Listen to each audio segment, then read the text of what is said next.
Nikki Sinden is addicted to fishing. Whether it's straylining for big snapper, jigging for kingfish, spearfishing or diving, she loves it all and is on a constant quest to learn more.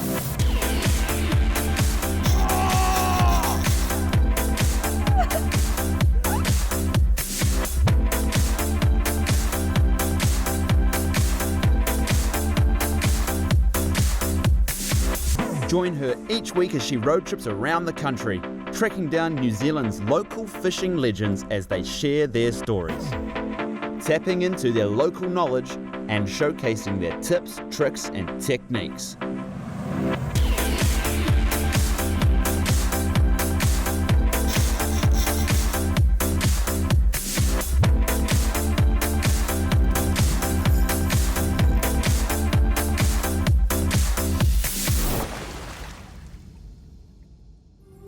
Hi, I'm Nikki and welcome to ADOS Addicted to Fishing.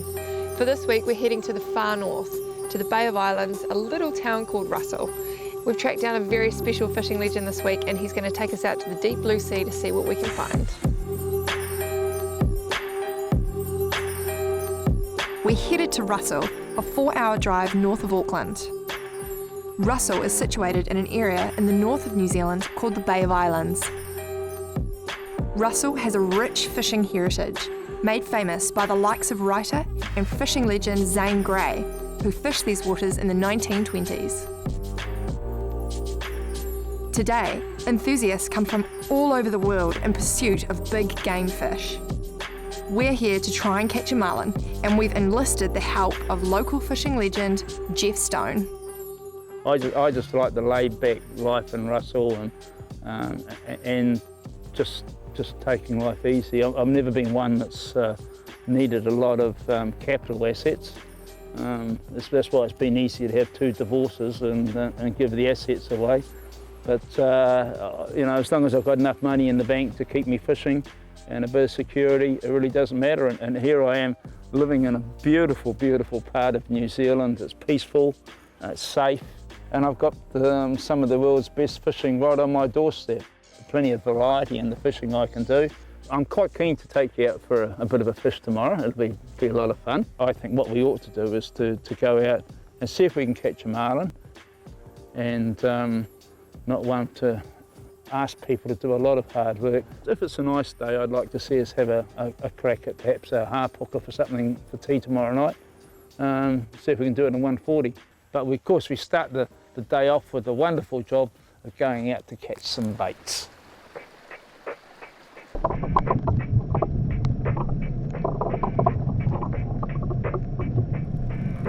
We're just getting some marlin lollipops, otherwise known as jack mackerels, chucking them in the live bait tank, and we're going to troll them around really slowly, try and get some marlin. Jack mackerel are plentiful in most harbours around New Zealand and are easily caught using sabiki flies. Once caught, it is important to keep them healthy in a live bait tank with fresh, circulating water.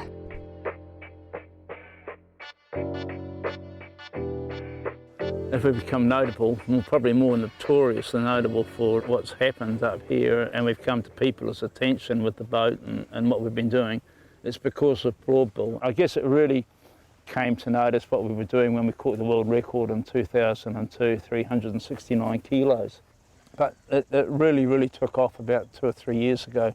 Now, where we were up at places we were fishing the garden patch on our own for about the first 5 or 6 years, now you go up there and there's 15 to 20 boats lined up. It's quite hilarious, but quite rewarding. I guess the thing that keeps me fishing now is the fact that I've caught a lot of fish, but it's owning a charter boat. It's a great experience to share your love of fishing with other people. Well done. Thank you very much. 180 kilos. Okay. Very good fish. Okay. Very good. Nice. Thank you. And of course, in Russell, a lot of the people we get are not only New Zealanders who've never fished before, but we get experienced anglers from overseas who've got something different stories to tell.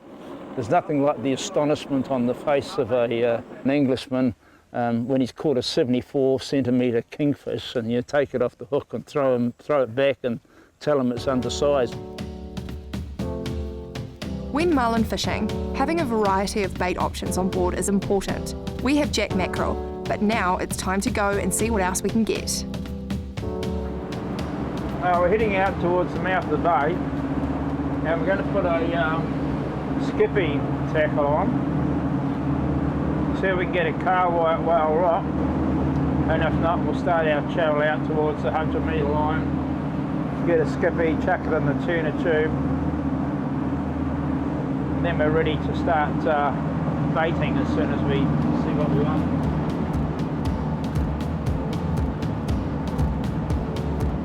So we're just about to trawl across the 9-pin trench. We've got a couple of skirts out. We're hoping to get some kahawai. We've also got a couple of bungees out for some skippies just in case.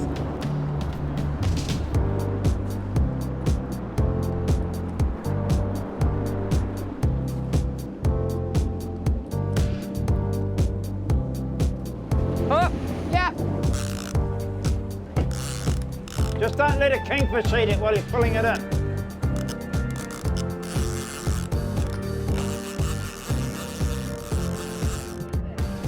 Okay, that's all we need. It's given us some options.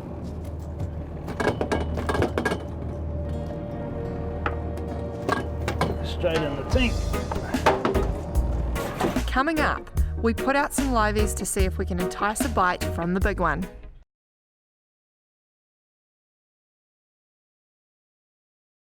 This week, we're in the Bay of Islands hunting that elusive marlin, fishing with legendary skipper Jeff Stone. We've been starting to experiment out there with towing jack mackerel. A lot of the guys have been drifting with them out here, but we've started to experiment a bit with towing jack mackerel at the same time as we've been towing a skippy to give the marlin 2 optional baits. So it'd be nice to do that for a little bit.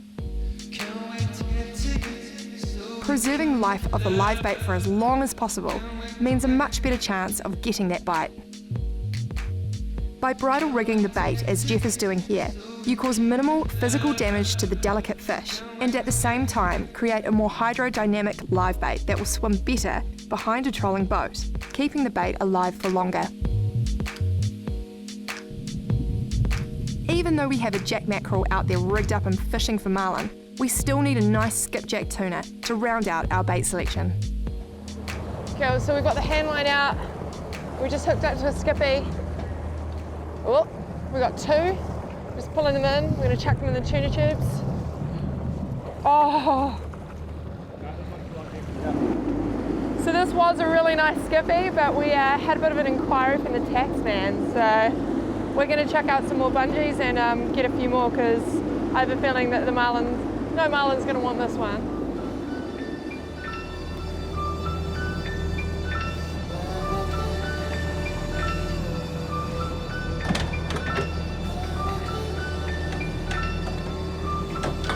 We've got the tuna tubes just set up. The reason that we use this is it's a whole heap of water pressure to keep the skippies alive, and we chuck them in there, it keeps them alive, and then we use them as live bait. Handlining tuna to the boat is a great method for catching baits while trolling. It means that you can maintain trolling speeds and continue marlin fishing while bringing in the skippies.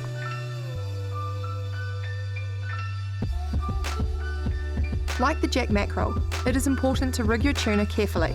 Jeff shows us how to bridle rig a tuna. We always use the towel to keep the fish nice and protected from the deck, so it's not getting... Normally what I do is forget where I put the needle. So you go straight over through the eyes? Through the eyes, in front of the eyes, yep. Around. Bit of extra through there. So a couple of twists on this. Yep. With the circle hooks, try and get it up the front of the hook, because you want to pull the hook in that way. You drop him in the water, wait till he settles down, and then we'll put him on the downrigger. A downrigger uses a large weight to help keep the bait down at a predetermined depth. We've spent all morning fishing for baits, and with our bait tanks full and a variety of baits deployed, there's nothing much left to do. With marlin fishing, a lot of the work is in the preparation, and then all that there is to do is hurry up and wait. So Jeff, what's your game plan for today? Talk me through it. Well, we're going to, well, now that we've finally got baits and we're up and ready, we've got baits of all descriptions down there ready to go. Yeah. But really looking to see, have a bit of a look around out here, see what life's on the water like, life in the water, keeping our eye out. We've got the fish alarms on, and we'll just have a bit of a cruise around until we think we see the most likely area. Then we'll put some live baits in the water. What we've got at the moment, we've got a skippy in the tuna tube. He's all rigged and ready to drop back. Cool. We've got 2 teasers out running close in, both big purple lures at the back end, so they should be easy to switch the skippy onto them. Yeah. And we've got a couple of small lures on the outside, just in case we get a marlin comes in and decides it wants to have a crack. So how deep are we at the moment? At the moment, we are in about 130, 140. This seems to be the general area where people have been seeing fish. And it hasn't, while they've been seeing fish, there hasn't been a lot getting caught. That's how we're keen to come out, run some smaller lures, do something a little bit different. And then when we go towing baits, we'll obviously tow a skippy. And then we're going to tow some small baits on 200 pound. Just to see whether perhaps a smaller bait, lighter tackle, smaller hooks might entice the fish that have been a bit reluctant to take into doing something for us. When you're trolling for marlin, what would you recommend to our viewers to do? I mean, do you just troll in a straight line? Is there a specific, like, do you go into the wind? Can you explain to them what you normally do and what's the most likely way to Well, catch? at the moment, all we're doing is we're headed for what we call Donaghy's Rock. We left the 9 pin, we're headed for Donaghy's Rock, and we're seeing what water changes we come through, and we're going out to about 180. Yeah. And so we're just generally taking a change. Then, obviously, the most comfortable way to go fishing if you're going uphill is to just quarter the waves. Yeah. So that you make it reasonably comfortable. And if you're coming downhill, I like to still quarter the waves a little bit, as long as you're not getting pushed around too much, just to make the downhill ride last a bit longer.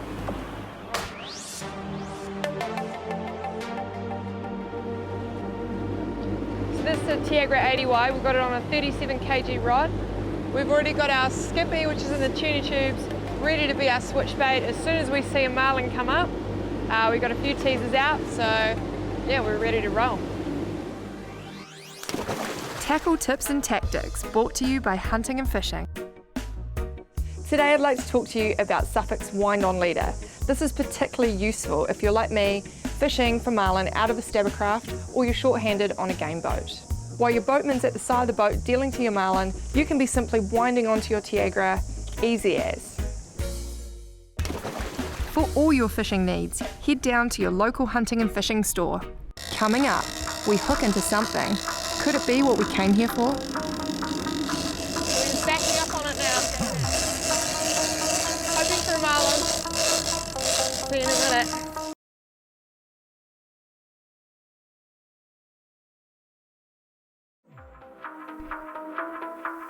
This week on ADOS Addicted to Fishing, we're in the Bay of Islands with legendary skipper Jeff Stone, hunting for the elusive marlin. Right, so our beautiful Tiagra here started to hemorrhage. We're hoping it's going to keep going. Could be a marlin.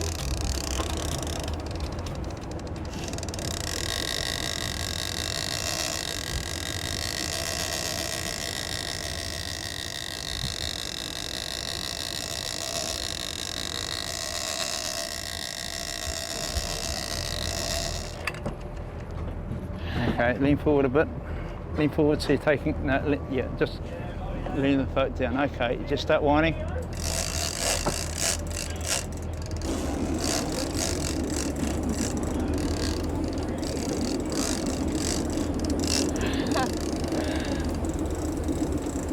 We're not getting much traction, so I put the...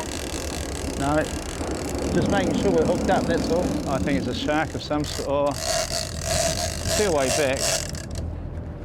Okay, we're going to back up to it and see what's happening. We're just backing up on it now. Could be a shark. Hoping for a marlin. See you in a minute.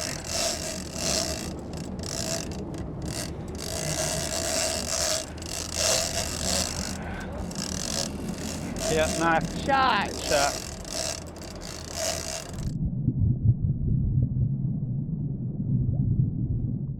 And a small one.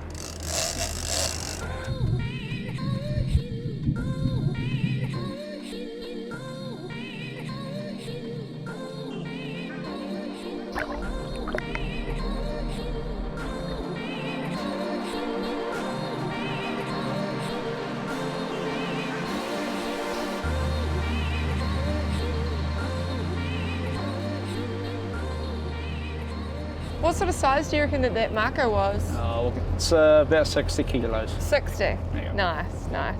So we just hooked up to what we thought was a marlin, but it turned out to be a mako. It was a bit of good practice for me.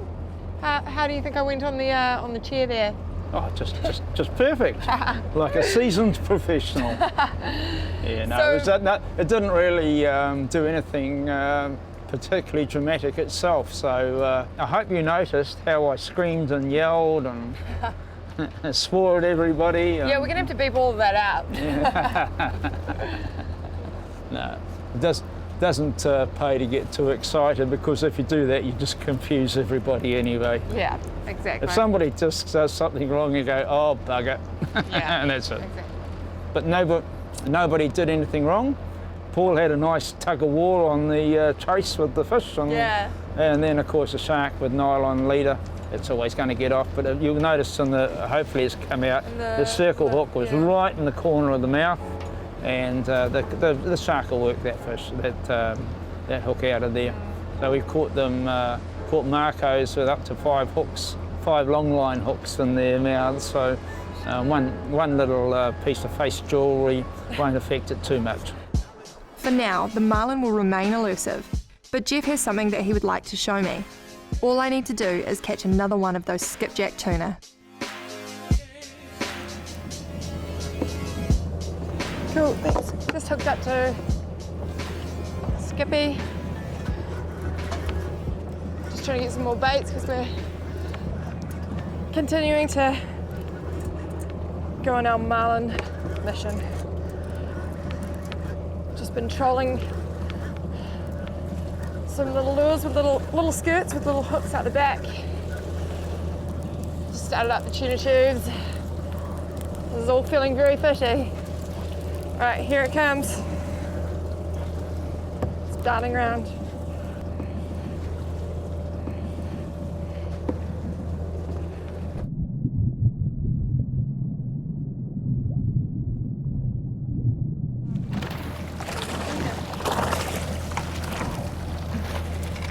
A bit big. That's a big boy. Yeah, too big, eh?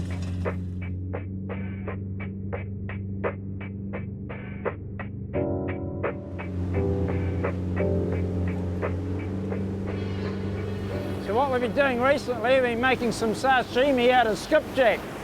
As Kiwis, we normally think that skipjack's not very palatable. But we've had Brazilians and other clients on board who can't understand us just using it as bait. So we started serving it up just this season, and a lot of the clients are really enjoying it. And don't ask me, because I don't like fish, so it doesn't matter much.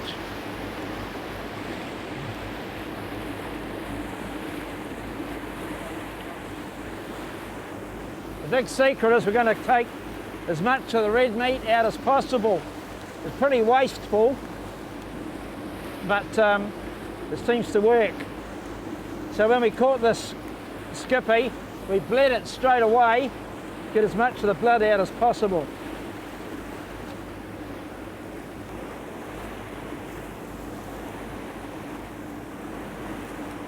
So it's all the dark meat is really in there. Going to get this bloody meat out of here. But just because we bled it so efficiently, and by cutting its tail, cutting its head, cutting behind its pectoral fins at least, and getting it in the bait tank to bleed out, we've chin chilled it down, and we've got rid of a huge amount of that really, really dark meat. So there we go. So this is stage 3. Oops. I'm going to wash it.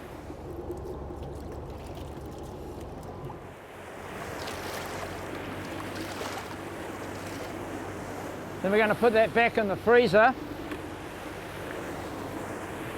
to chill right down again. And that going back in the freezer is stage 4. Then stage 5 is chopping it up and eating it. So you'll be able to do that in about half an hour.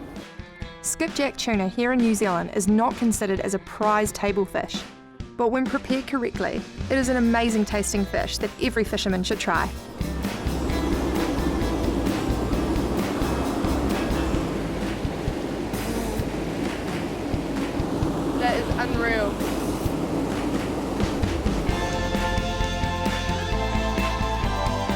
It's been a long, hard day's fishing. All was not lost.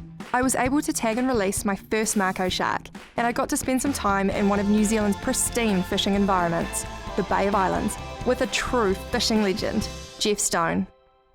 So it's been a great day out in the water. I can't say that I'd ever tagged a Mako before today, so thank you very much. Oh, my pleasure. It was nice to get a Mako. It would be nice to get an elusive marlin, but that's game fishing. You know, It is. you put your gear out and you take what the fishing gods give you. Next time a broad bill.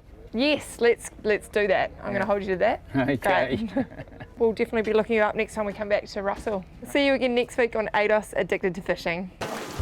Gear, Care and Catch, brought to you by Trade Zone. When we're out fishing in our stabbercraft, it feels really safe. It's almost as if we're floating around inside of a life jacket. But just in case, we've got our safety grab bag.